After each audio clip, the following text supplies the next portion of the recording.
সংসদ চলার আগে সাধারণত সংসদীয় দলের কমিটি মিটিং হয়, যে মিটিংয়ে সভাপতিত্ব করেন মাননীয় প্রধানমন্ত্রী, সংসদ নেতা।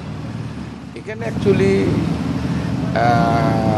সংসদের কৌশল, অর্থাৎ পার্লামেন্ট যেহেতু শুরু হবে দীর্ঘদিন পর, পার্লামেন্টে আমাদের সদস্যরা মানে কী ধরনের কৌশল অবলম্বন করতে হয় এই বিষয়গুলো নিয়েই মূলত আলোচনা। আপনারা জানেন যে 133টা যে অধ্যাদেশ, এটা নিয়ে তো অর্ডিন্যান্স কমিটির মিটিং হয়েছে।